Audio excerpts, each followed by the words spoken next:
مصور نے تصویر بنائی، اس میں ایک آدمی کو انگور کا خوشہ پکڑے دکھایا گیا تھا۔ اس نے تصویر کو بازار میں ایک جگہ لٹکا دیا۔ ہر کوئی تصویر کو دیکھتا اور اس کی تعریف کرتا۔ مصور کے کچھ دوست اس سے ملے اور مبارکباد دیتے ہوئے کہنے لگے کہ تم نے انگوروں کا خوشہ اس قدر زبردست بنایا ہے کہ چڑیاں آتی ہیں اور اسے اصل سمجھ کر چونچ مارتی ہے۔ مصور خوش ہونے کے بجائے افسردہ ہو گیا۔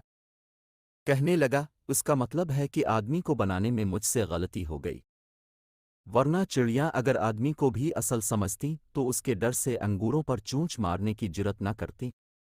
مصور نے وہ تصویر اتاری اور ایک دوسری تصویر بنائی۔ اس تصویر میں بھی ایک آدمی انگور کا خوشہ لیے کھڑا تھا۔ انگور کا خوشہ دوبارہ اس قدر شاندار بنایا گیا تھا کہ چڑیاں اس کو دیکھ کر اس کے پاس آتی، مگر اب انہیں چونچ مارنے کی ہمت نہ ہوتی۔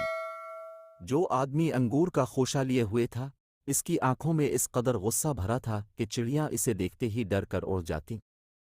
دنیا میں اعلیٰ مقام انہی لوگوں نے حاصل کیا ہے جنہوں نے خود اپنے آپ پر تنقید کی، اپنا محاسبہ خود کیا۔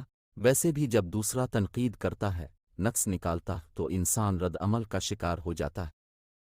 انسان اپنے اوپر خود تنقید کرے، اپنی غلطیاں خود نکالے تو جتنا زور اور جتنا وقت وہ دوسروں سے بحث میں لگائے کہ وہ بالکل صحیح ہے، اس میں کوئی نقص نہیں ہے، وہی وقت وہی کوشش وہ اپنے آپ کو درست کرنے اور اپنی کارکردگی کو بہتر کرنے میں لگا سکتا ہے۔